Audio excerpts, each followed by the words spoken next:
Welcome to the Human Design Collective podcast, where we explore this system as a map of our unique potential, from the mundane to the mystical. If you'd like to dive deeper into your design, we invite you to check out our ongoing foundation courses and workshop offerings at courses.humandesigncollective.com. Our next Living Your Design workshop will begin on May 29th, followed by Rave ABCs on July 16th. We are also offering the Modern Love workshop again on July 29th, exploring relational mechanics in the current age. For more information and to register, please visit courses.humandesigncollective.com. Nisarg is a 2-4 reflector and a certified human design analyst and teacher with a rich background in energy therapies and practices, including time spent with Osho and Poona. Nisarg's initiation into human design began in 1999 with a reading from Ra Uru Hu, followed by extensive training under Ra's guidance. With over 21 years of experimentation in the human design system, Nisarg now shares her wisdom and experience through live teachings and training sessions worldwide. In part 1 of today's podcast, Nisarg shares her initiation into the human design system and her early experiences as a reflector. She discusses how she came to recognize her own frequency, as well as the potential to differentiate between interpersonal conditioning and the transit program. We also delve into her reflector immersion retreats, the importance of space and place, and the process of deconditioning. There's an undeniable spaciousness to her presence that feels both light and grounded, offering a reference point for the experience of truly living one's design. We're so glad to sit with you again, and I was curious about your beginnings with human design and how it arrived, how it pulled you. Yeah, I mean, that's quite a piece, actually. Mm-hmm. You want to hear it? Yes, please. It was, yeah. I try to make it as short, as compact as possible, because it's quite something, actually. I really was not looking for anything. I mean, absolutely not. I don't know, I was with Osho most of my adult life. And I was a meditator, I was a seeker. I did every therapy that at that time existed. I became a therapist myself. I was a facilitator, a trainer, a teacher at the mystery school in Poona. And my field has been always energy, naturally in a way. And so I was teaching people how to become sensitive to energy, how to read it, how to work with it also.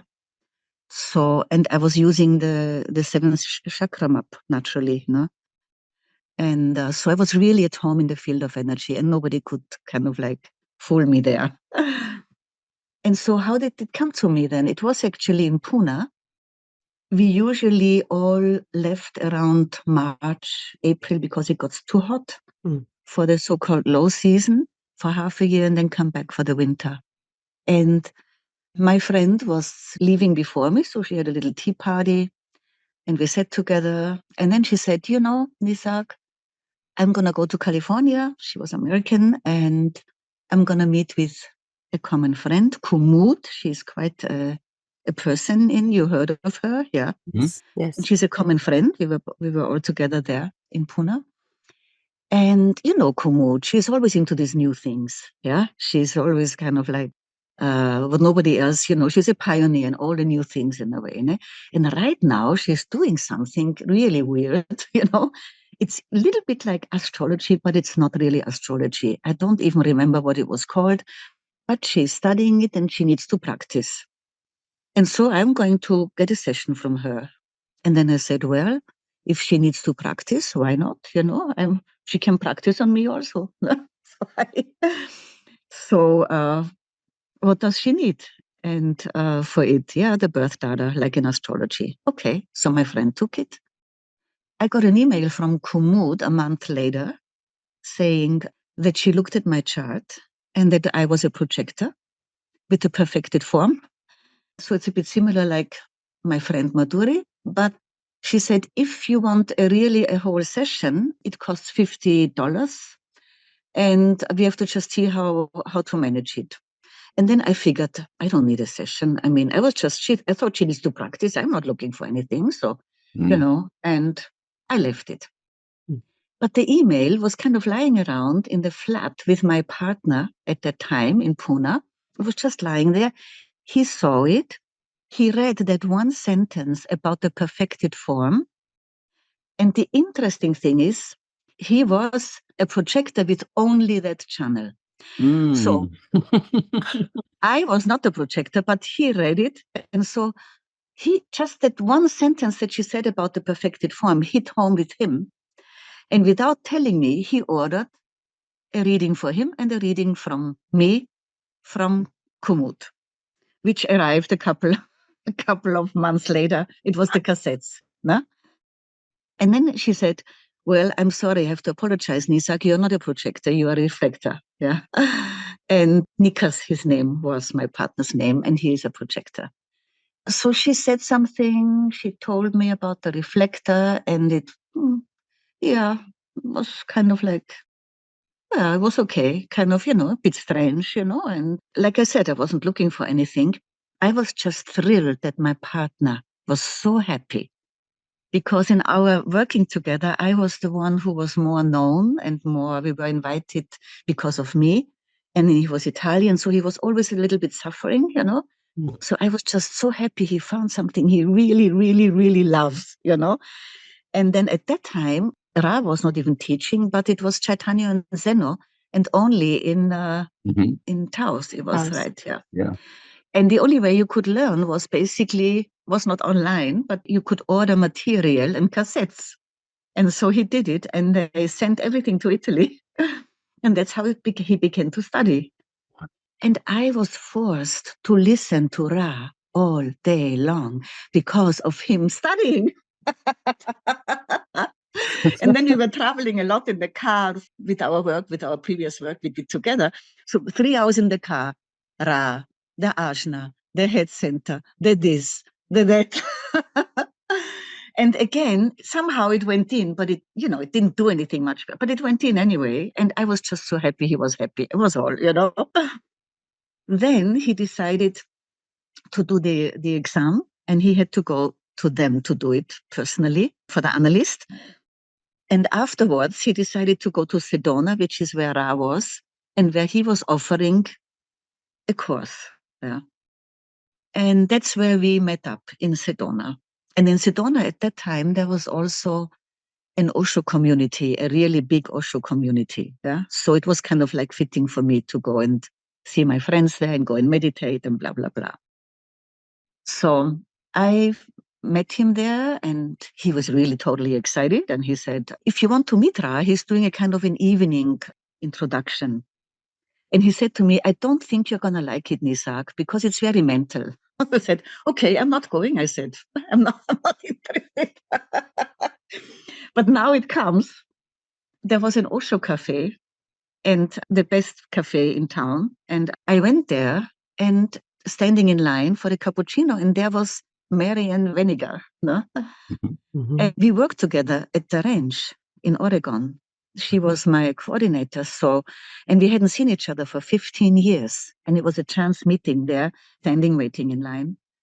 And then I said, yeah, hello, and blah, blah, blah, blah. No? And then she said to me, you're probably here because of the Osho Academy. I said yes and no. Actually, mostly I'm here because of my boyfriend. And he's not really anything to do with the Osho Academy, but he came here to do a course. And she asked, so what kind of a course he did? And then I said, well, I'm sure it's something so totally new. I mean, nobody knows about it. It's like he's just into it. No? And what's it called? Well, human design. Okay. I said, so what kind of course did he do? Yeah, it was a kind of a course about relationship or something. And then she said, I also did this course. What's the name of your boyfriend, Nikas? Okay. You also were in this course. Yeah. So we sat down, we got the coffee, good to catch up. And we sit down. And I noticed while we were talking that she was always going, and I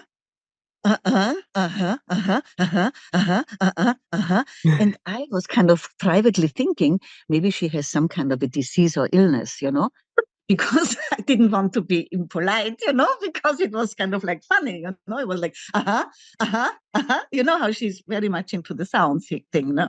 Yeah. So anyway, she shared with me how it came 2 years before to her and how life-changing it was for her. And then she asked me if I know what my design is. And then I said, I'm a reflector. And then at that time, when people heard I'm a reflector, it was like so rare that everybody went like, ah, a reflector, a reflector. Oh my God. You know? I felt like I was a little bit like this rare animal that in the zoo where everybody go, oh, look at this animal here.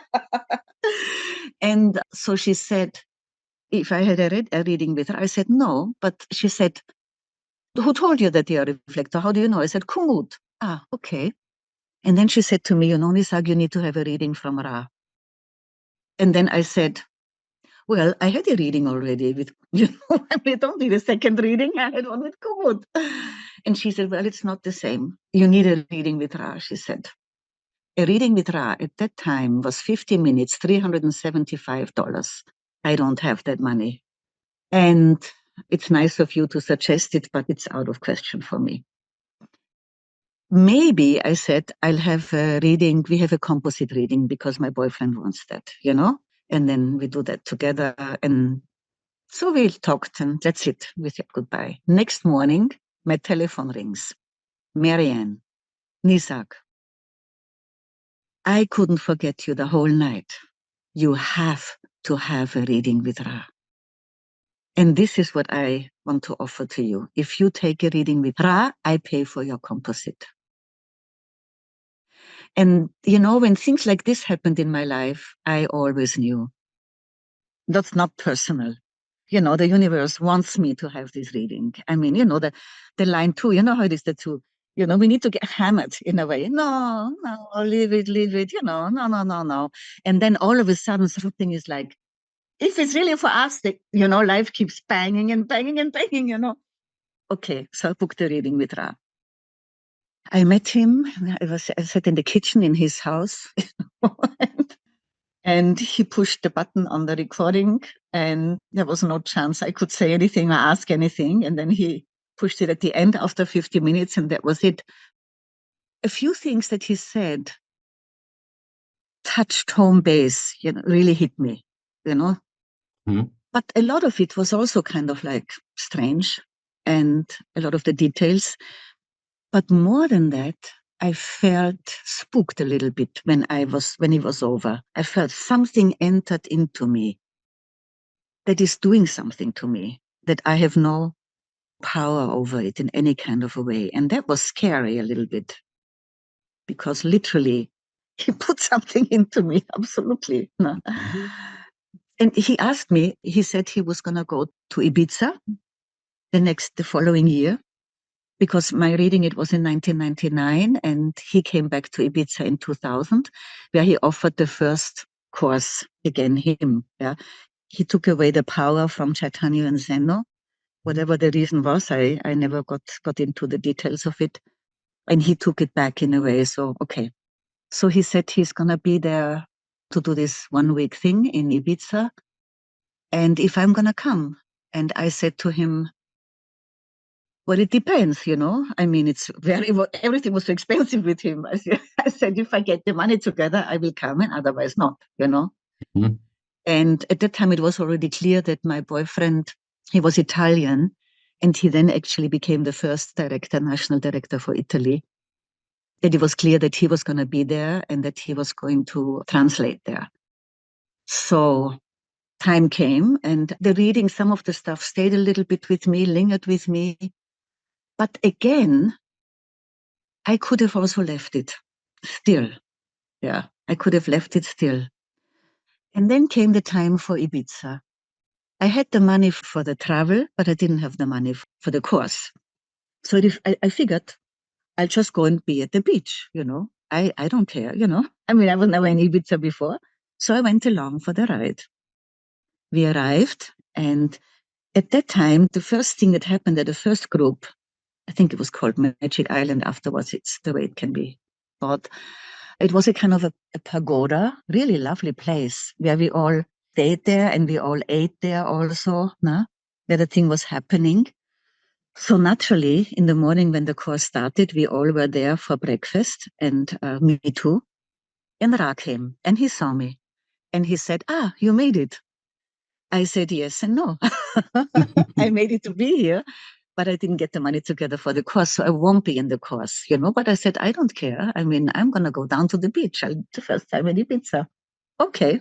And he just said, okay, good that you are here. That's all. Then everybody went into the pagoda to get settled. And all of a sudden, the big space outside was empty, and it was lovely. I was all by myself. And I figured I'm just going to sit there for 10 minutes, and then I walk down to the beach just to enjoy being alone there now in that space. And then Ra started talking, and because it was all open, it was June, I think, so it was very hot. And of course, it was with the microphone, so his voice came out to where I was. And that was my real initiation. The first sentence, it was like, whoa! It cut in like a butter knife, and it was like butter running. His voice ran into me in all the cells of my body like melted butter. It was hot, It was incredible. I just sat there. I couldn't move. I was nailed down on that bench and couldn't move and hardly breathe, mouth open, and just drank it without even understanding every single word that he was saying. And then I knew this is for me. And that was my real initiation. Now I had a problem because, of course, I knew I have to be in this course, but I don't have the money for it, And it didn't feel right that I just kind of sneak and hide behind the bushes, and kind of like get it that way. So during the break, I went up to Ra and I started telling him in a way what happened to me. And he even didn't listen to the end of my story.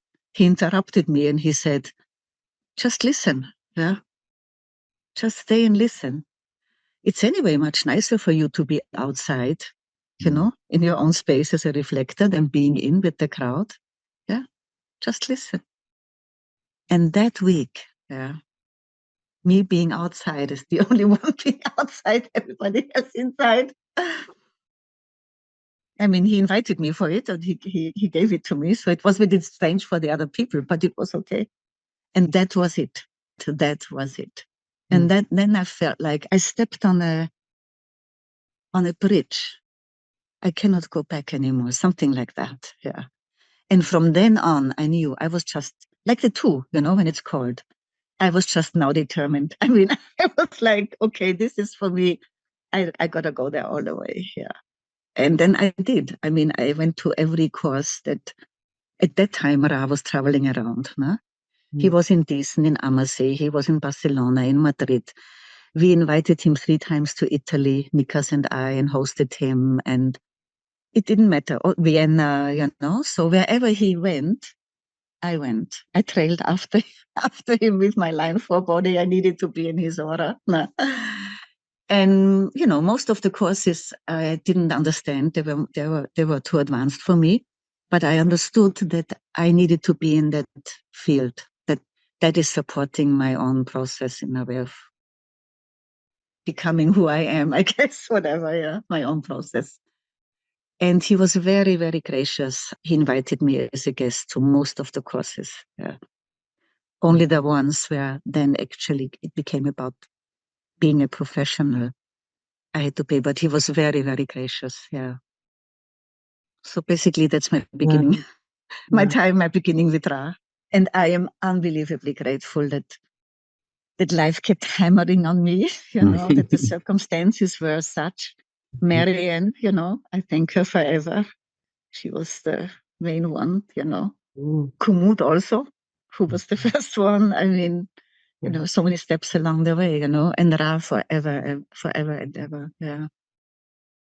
I felt in a way he was not just a teacher for me, he was also my mentor for all these years that he was teaching live, and I was basically in all the classes, and a lot of personal contact, particularly when he came to Italy, where we hosted him 3 times, because of course every break and in the evenings we'd be up until 1, it'd be smoking when I'd be drinking the wine, and we laugh. He was so funny, we'd laugh so much, and we could, you could ask him anything, and he was just in a way, a simple and fun guy, besides being the messenger of this incredible thing here. Yeah. Okay. Well, I'm curious about how that affected your relationship with the Osho work. It was interesting. I remember how one time Ra said something about Osho, because it was a lot of sannyasins in the beginning who came to him. They were the first people because they were like, I don't know, wired in such a way to be open for crazy new things. And absolutely, I mean, one time in a talk, he said something that where I could feel I was ready to fight with him, like I became aware that whatever I have learned in my time with Osho is invaluable. I mean, it gave me such a basis. Yeah. And it gave me, I also feel, a basis to understand human design, the value of human design, so deeply because of the foundation that I received with Osho. And also, I was trained in Poona with all this energy work. So energy was anyway my field. And I understood very quickly, luckily, that this is a new map. Yeah. It's an energy map. And I'm very familiar with the 7 chakra map that I worked with. And in the beginning, my mind, of course, tried to figure out how, this could fit together. Luckily, I understood very early on that if I want to understand this human design map, yeah, I need to be ready to let go of everything else I've learned before for the time being. It's almost like I need to put everything on a shelf and not try to mix it, and completely focus on really understanding what that is and how that works for me. I became aware in my deconditioning process in those first 7 years how a lot of spiritual conditioning I took on. There was a lot of good things that I got with, really, I mean, I'm grateful to Osho and my time and everything. But at the same time, during the Osho time, I worked a lot on, an emotional release work, therapy, all of that stuff. So a lot of deconditioning on a certain level took place through that.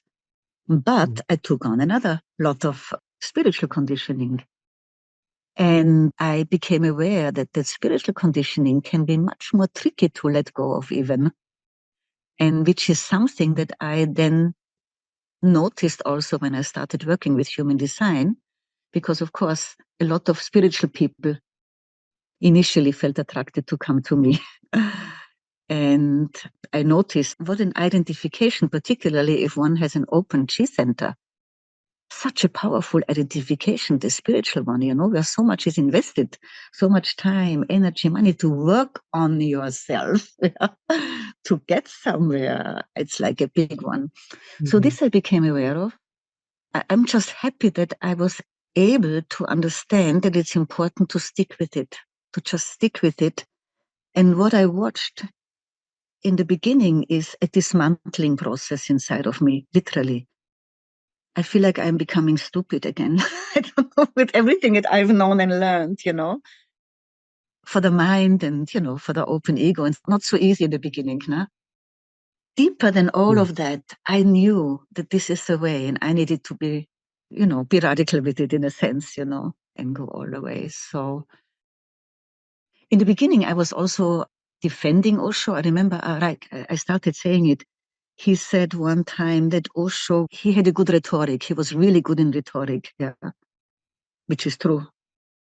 But he didn't know himself. And I was ready to kill Ra in that moment, I could myself getting all, and then I told him I had some incredible experiences with being close to Osho. And to this day, I cannot say who he was or what enlightenment is. I have no clue anymore, But definitely, I'm an energy sensitive person, something very, very powerful energetically happened to me. When I received my initiation with Osho, he personally gave me the name, and I was in his aura. And I had a few such experiences where, I cannot deny that I never had it with any other person, including Ra, So whoever he was, whatever, I don't know. That's in the end what I could stay with. And I'm immensely grateful for what I got. Yeah. But I could see how I was triggered. Yeah. And then when I explained to him, how, the experiences that he had, he was kind of like trying to, yeah, it was because of this and that and the other, and the whole energy. And then okay, let's leave it. Let's leave the subject, He was not, he understood he was not trying too hard to kind of put him down. And then at one point, my boyfriend said to me right in the beginning time that Osho prepared the ground. This is the next level, human design is the next level. And I immediately also, in the beginning, I also immediately was kind of like, hey, I'm happy you love what you're doing, but this is it's going too far now. Yeah. But in the course of time, as I observed the changes inside of me, I understood that this is a very mutative, very alive and mutative knowledge. It was not about learning, and understanding what the details meant in the chart. Yeah. That was a byproduct of me being mutated, me changing. And that was really powerful to notice that. Yeah. So some of my Osho friends kind of turned against me because of all of a sudden I was into the human design. And I thought it was so funny because when I was into Osho and I went to India and I came back, everybody, including family and all the friends I had, totally turned against me. I was all of a sudden alone with this. And then I felt a similar thing happening when I got into human design. All of a sudden, this group of people, by now, many of them also got in contact with it and got interested in it, and some of them coming also to me. But in the beginning time, it was really like a lonely trip in a way. And the only thing that I had is deep inside knowing that this is for me, and that's always all that mattered. It was a process, yeah. It was a kind of a process. And now I don't feel at all anymore any controversy in a way with Osho, because many things that Osho actually said is the same. Yeah.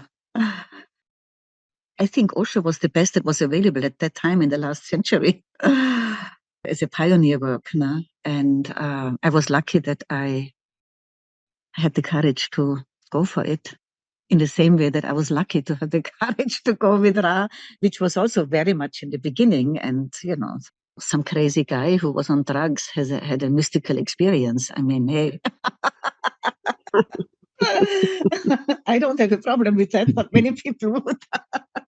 Thank you. That's a wonderful story. And I can kind of relate to, as a fellow 2/4, of how sometimes, life just keeps calling, keeps knocking, and keeps coming back at you. And sometimes I like to say about the second line, at least in my experience, that the door's not locked. It's just really heavy, and you might have to pull on it a couple times to get through. Yeah, I know that you would understand me because of your profile. Yeah. And when you're talking about the door, one of the things that Ra actually told me in my reading, he reminded me throughout the years again and again and again, somebody needs to be ready to break down your door, in order to have you. now that I'm getting back into it, I remember many things from the reading in a way that over time, of course, I kept listening for years. I don't even know where my cassette is now. I think I should find it and dig it out and listen to it after 25 years. Again, how it would be. No? But it was really good because, yeah, many things that he said were hitting home, some at the moment and many over the years, then over time. In the same way, when Osho gave me my name, was also, wow, huh? What does it mean?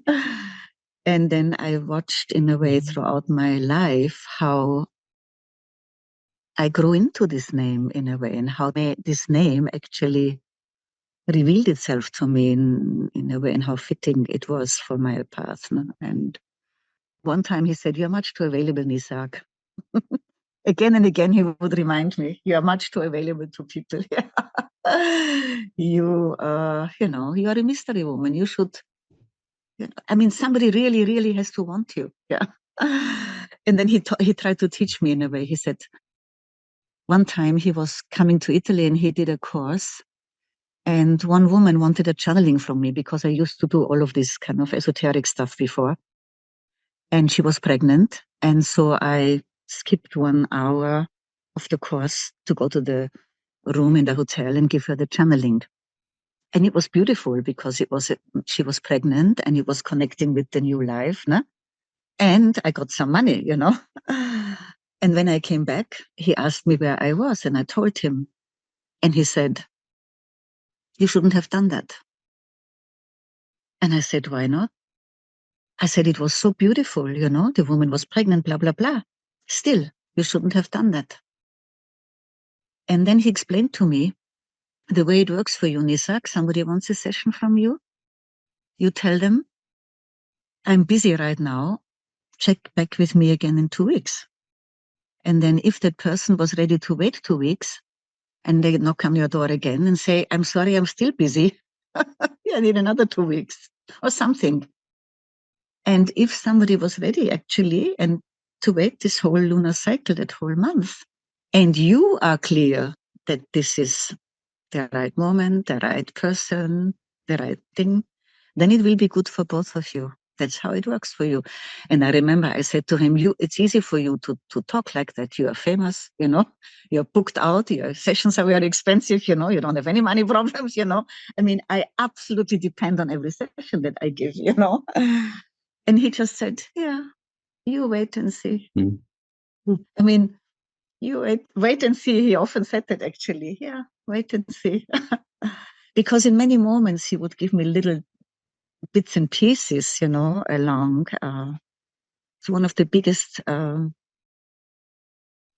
things that he gave me was when he told me, after 1 year, he said, "I've been long enough in your aura now, Nisarg, to realize you're not living your design." I didn't like to hear this. Because what do you mean I'm not living my design? I mean, I'm this reflector, because it was like, initially it was a boost for my open ego, not? I mean, to be this kind of special creature. On the one hand, I was suffering, and on the other hand, I was kind of like, wow, I'm something, special. And then he suggested, take a month to be by yourself, completely by yourself, so that you are not defined by people, but only by the program. So that you get to know what those energies are. Because from the people, what you get, the energy from the people, it's always a mess. Yeah. Mm-hmm. So just for 1 month, what it's like to get defined by the program. And I did it. Yeah. And that was actually my breakthrough experience for me, where I, for the first time, had a taste who I am, independent from any outer circumstances. Yeah. That recognition, that experience became my lifeline in a way for the years to come, because of course I couldn't hold it. I couldn't hold the space when I came back. No? But I knew now what it's like when I'm home and when I'm not. I knew the difference now. And I knew the way how to get back when I get lost. Mm-hmm. So that was, in a way, I guess also for other types, the most important thing to experience very clearly when one is really connected with their whatever innermost core. And in your case, it would be not in your case, but the inner authority, how it can be recognized. Mhm. Because even if you only have it experienced one time, it's enough, because it's stronger. The truth is stronger than any lie around it, that you have built around yourself. And yeah, that month was a big surprise to me. Yeah. A big surprise. I learned so much in that month. I mean, I could not have learned that in any course. Yeah. Wow. Yeah, so I'm all back with Ra now. Anyway, it's almost his birthday again. Wow. Well, it sounds like more than just the knowledge that you were being introduced to in the early days in your experience with human design. It was more of a transmission of a certain type of frequency, or almost like an initiation into a new way of being in the world. Absolutely. It was an initiation in a different kind of a frequency. And that brings me, the word frequency is really important. That brings me to it. When I said I had this experience in a way of after 1 month, for the first time after I've meditated all my life, I was a seeker, I had no other interest. Yeah? I was not interested in any normal career. Yeah? And with all the meditation and everything, I never had that experience that I had after that month. Yeah? Wow, that's me. It was incredible. Yeah. So that's basically, it's a frequency, recognizing the frequency. And I feel like that's true for every type in a way. No? It's recognizing when we are connected to our frequency. That's it. Yeah, basically that's it. Because for me, it's actually all about human design is offering a possibility, with this actually, in the most simple way, with the strategy. Actually, strategy and authority. What kept me also was the simplicity for me to human design. And that's also what I like to pass on to people when I transmit it beyond the amazing knowledge. No? That actually it can work for everybody in a very, very simple way. You just have to stick with it Mm-hmm. on that level, that's the foundation. And it's about the frequency. Because it's an alignment. And to me, it's very much like music. No? It's about becoming so present and so sensitive to notice when we are a little bit off or when we are really on. And every musician would stop playing when they notice, okay, the instrument is out of tune. They stop, they tune it again. No? Even though I would not even notice it, but they would. Yeah. For me, it would still sound really good what they're playing. No? Yeah, I guess that's what human design is offering that is so special, because with all the meditations, it was still, I always felt I needed to do something. I need to work on myself, And it's a different alchemy. It's actually a complete undoing. It's been a complete undoing process, and creating this space in a way so that this inner alignment can happen. And that happens on its own in a way, if the space is given for it. And then depending what type somebody is, it works in different ways, how we can get there. No? And for me, as a reflector, Mm-hmm. it was necessary that I had this 1 month completely away from human energy and experience a detox, and including the withdrawal symptoms in the beginning, learning how energy is a drug. Not I didn't even realize that. I did not know that. And how to notice the difference between when people fill me up or when I am actually being defined by the program. It's a very different frequency. No? And sometimes to meet a person with a certain definition and they are really connected, And then it's the same. Because that's basically what it gets for the reflector, what it gets checked against. No? Because as a reflector, when a reflector is really connected, then we get to experience the purity of a frequency of a certain definition when it's done by the program.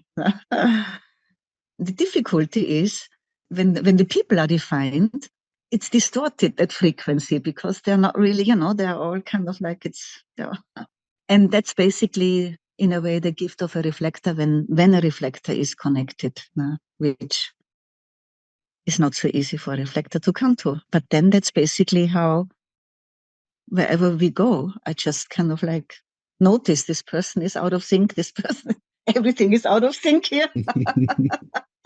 And then the joy and surprise in some moments to meet even, wow, it's all there. It's like, it's real, it's kind of like real, and then it goes away again. Children, of course, it's so beautiful for a reflector. It's so beautiful, for me to, particularly the little ones, that are not messed up yet, I mean, they're the best teachers for human design. You look at them, whatever design they have, that's what you get. Until 3, and it depends on, because the conditioning starts so early on and it goes so fast. Was this experience that you had then, in a way, the birth of your recognition that this is something all reflectors need, or all reflectors could benefit from? And that was the reason why I then started offering reflector retreats.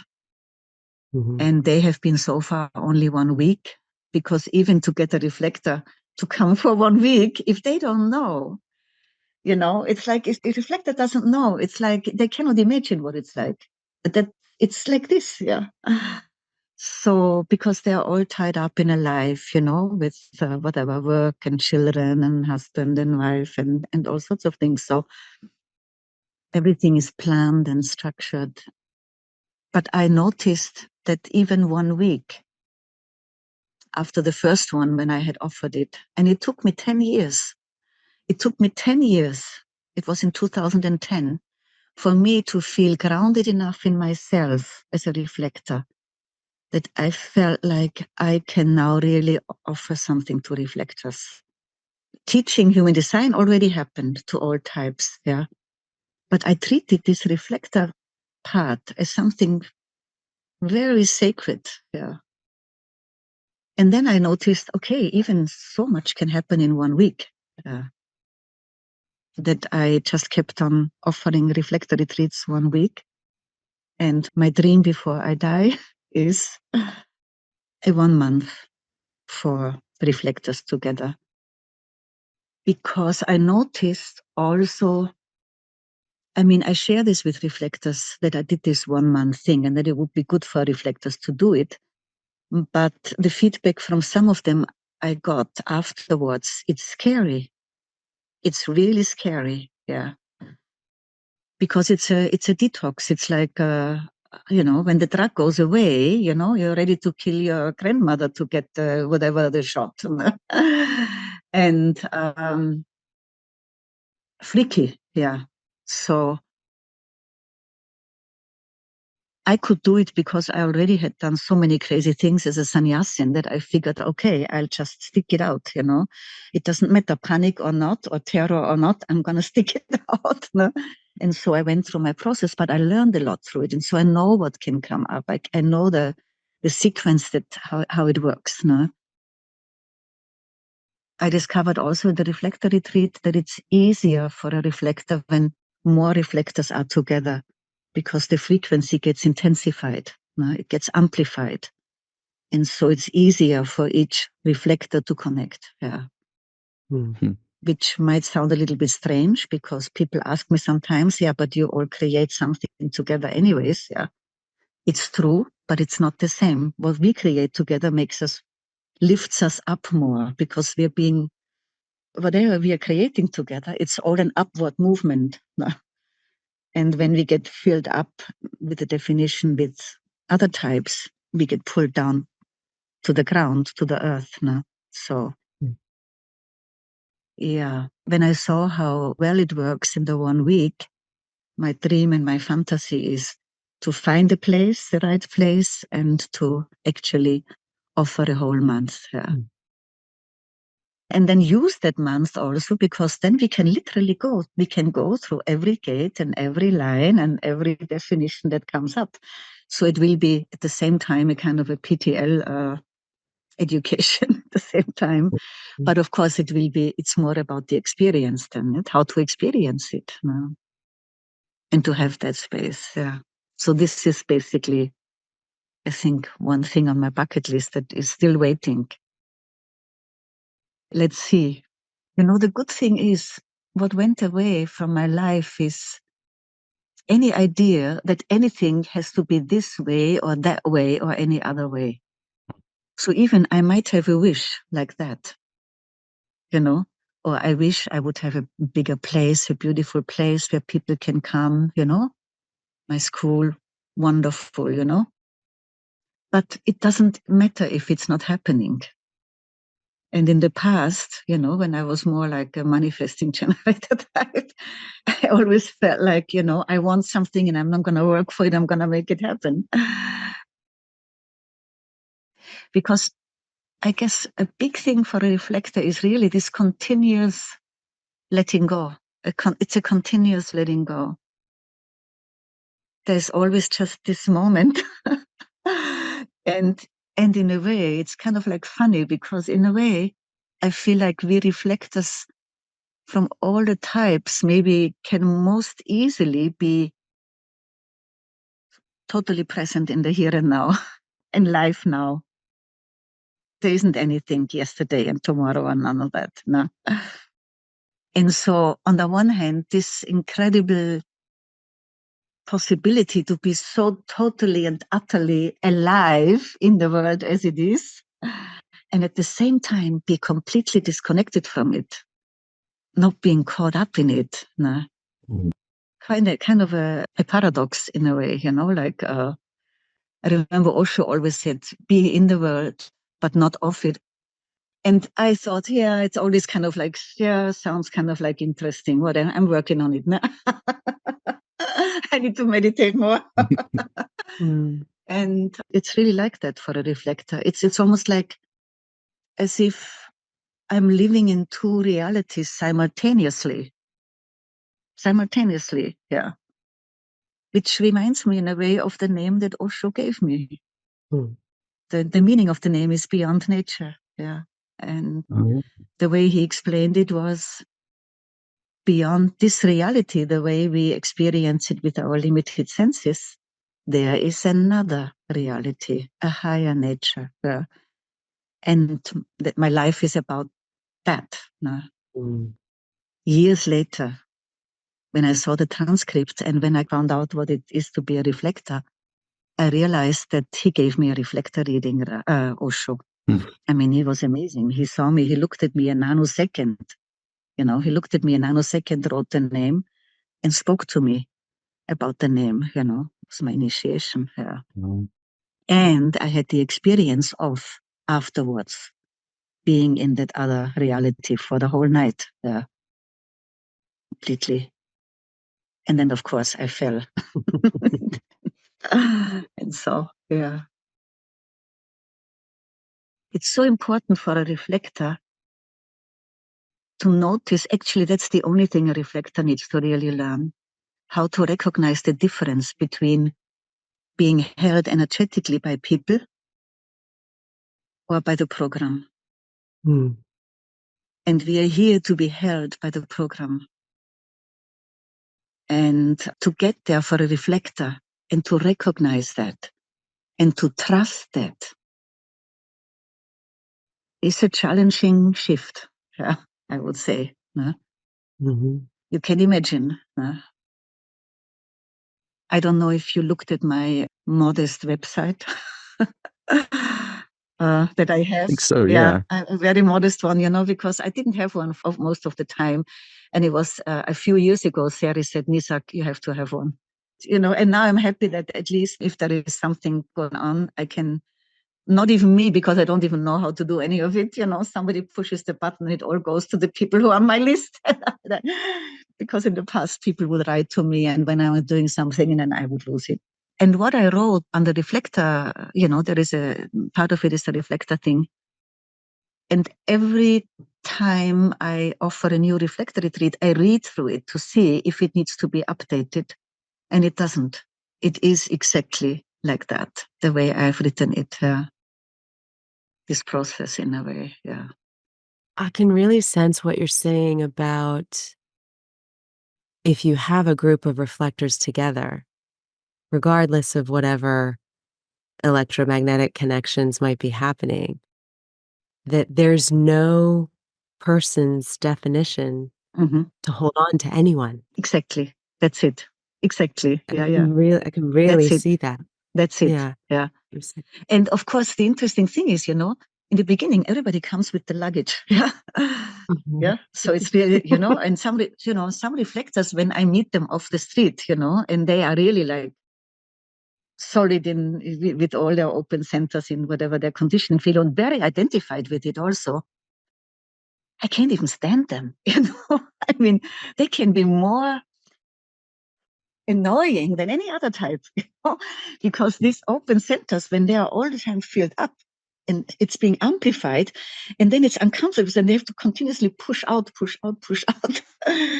And so in the beginning, it starts like that, they all come, but then because no food is given, so it's like day after day, the space becomes more and more open, more and more clear. Yeah. And then it's almost like, it becomes very childlike and very, very spacious, like the complete absence. I guess one of the main feedbacks in a way from the reflectors is the complete absence of any kind of pressure. Yeah. Because, the moment we meet anybody, it's pressure. It's like that. Yeah. And it's almost like as if nobody is there. When, we sit in the, we laugh and we talk and blah, blah, blah, and all of that. And then we stop, we close our eyes, there is nobody. It's incredible, yeah. Because, it's actually what maybe people like to experience when they meditate, to get, to have this kind of, it's just like, wow. There's nobody. Yeah. It's incredibly relaxing. It's healing also. A lot of sharing happens, and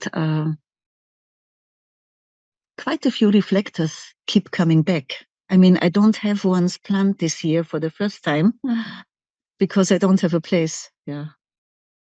Or the place hasn't shown up yet in a way. The right place hasn't shown up. But some reflectors, they come every year if they can. I mean, it's the best holiday for every reflector, because if a reflector goes on holiday with the family or with friends, they need a holiday after that holiday. It's intense.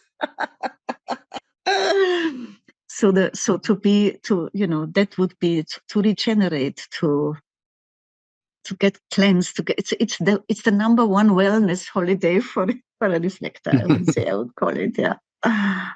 Yeah.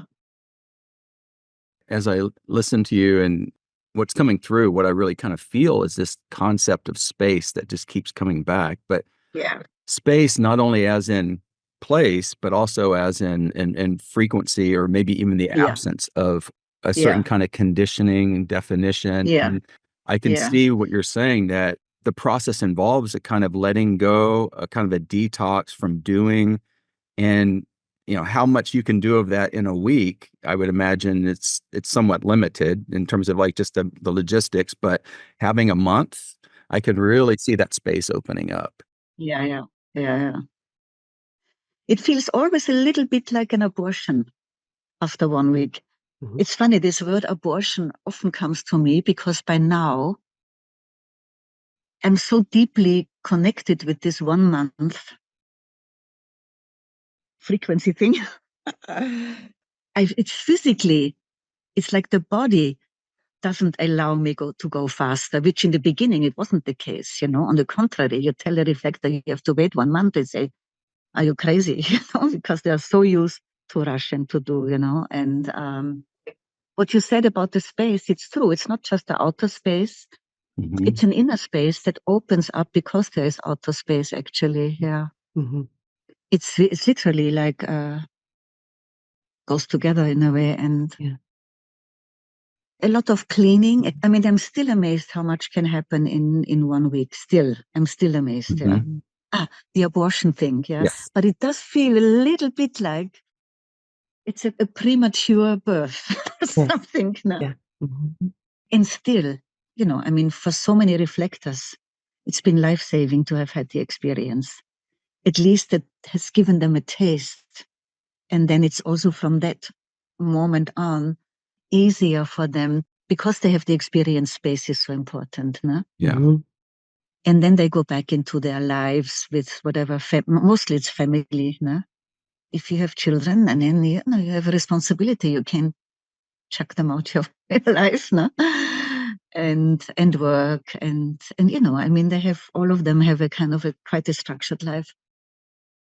Many of them already, young ones, have early on a burnout or get sick in other ways and then get put wrongly on some medication and stuff there. I've experienced all of that. And then I basically say to them, like I say to all the other types in a way, what they can only do is what I also did after my 1 month, because I was not able to, after the 1 month, to hold the space there. But I got to experience this incredible, what it's like that all the centers are open and what it feels like when energy enters into me after that 1 month, and where in the body, how it travels. I mean, Wow. and then being so grounded, because after that 1 month, I felt so light and so transparent and weightless. Yeah. And transparent. Yeah. And at the same time, so strong. I mean, so strong. I felt like nobody can knock me over. Yeah. And in a way, with that connectedness, when I went out for the first time and I sat in a cafe and somebody came and me noticing how the aura is coming closer, how the energy of the person is entering, where it's entering, very precisely. But the new thing was without getting lost. Yeah. Me being connected, experiencing the energy entering into me. And then noticing what it does, if it feels comfortable. And for some time it did. And then to notice now it's enough. It's like with food. Energy is like food. Yeah. And now I had enough food. Thank you very much. Now I need to be alone again. No? Goodbye. And to be able to begin to notice that, which in the beginning was just kind of like completely overwhelmed all the time. No?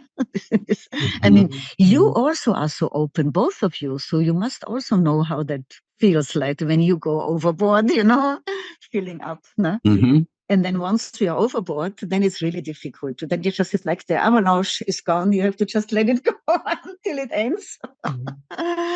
And it takes in a way more time again to get back. And then I tell the people the only thing I could do afterwards is I became acutely aware how much was wrong in my life. Yeah. How much was wrong in my relationship also. Living situation, so many things. And of course, my partner, only one channel, a projector with this one channel only. He desperately needed me to be a generator. He desperately needed me to be a generator. And that's what I tried to be anyway, also to please him. No? And then all of a sudden, I was not ready to do that anymore. And then, of course, it's difficult. I mean, it's like, even though we were both studying this human design, but knowing about it and being it is two different pair of shoes, no? Mm-hmm. And so I basically decided the only thing I can do is in the situation that I am, I cannot just kind of break out of it. No? This is my life situation right now. But within that situation, how I can create space within that limited situation that I'm living in, no? where many things are not perfect for me. Mm. And that's where I became aware. The only thing I can do is I can cut out all of those things that are not absolutely necessary for my survival for the time being. Yeah. And I became aware of how many times I call somebody, I myself maybe suggest a kind of a meeting for a coffee or a tea. I listen to somebody, I do something, I offer myself also, it's not necessary for my survival. And I really focused on that. And then to say, no, I'm not going to do it. And that created, of course, because my Nikas was an Italian who loved to go out. No? Nisarg, let's go to Massa Marittima. I invite you for blah, blah, blah. No. Well, it didn't go down well, it's almost like I felt like I was fighting for space, for maximum space in my life. No? Mm-hmm. And that's basically what everybody only can do in the beginning. If this is your livelihood, also, you cannot just kind of jump out. But what I noticed is then over time, through that, space got created in my life anyway. No? And I could feel how that supported my process. And it's inner space that got created. And then after 2 years, the outer space changed in a way I could not have imagined it. No? I could not have. Maybe you have heard about the thing that happened in a way, that my partner died. Yeah. Very unexpected, very dramatic. Kirun return situation, very dramatic. Yeah. And all of a sudden, I did have the space and all the space, and I was on my own. And I could not have imagined such a scenario, what actually happened. That's a book still waiting to be written. But I feel like that's true for all types, yeah. To just begin wherever we are to create space and to begin to notice what is not absolutely necessary. Because so many things we do habitually, no? It's like automatic. And or how easy it is to kind of get stuck in any of those open centers, in those not self-survival strategies. The mind is so convincing and it goes so fast and so automatic that we don't even notice it often, So to just kind of begin to pay attention and then just say, I'm not going to do it, I'm sorry. And then the mind is going to freak out and say, she's not going to love you and she blah, blah, blah, blah, blah, and all the consequences.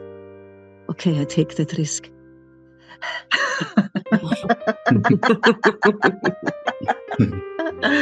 Well, sometimes I don't.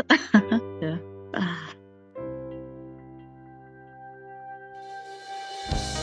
Thank you for listening to the Human Design Collective podcast.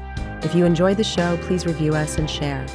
You can find us at humandesigncollective.com and explore our course and workshop offerings at courses.humandesigncollective.com. Music for the Human Design Collective podcast is courtesy of Meg Ruby and Anders Parker. For more information, see the show notes. And please stay tuned for upcoming episodes on the same channel.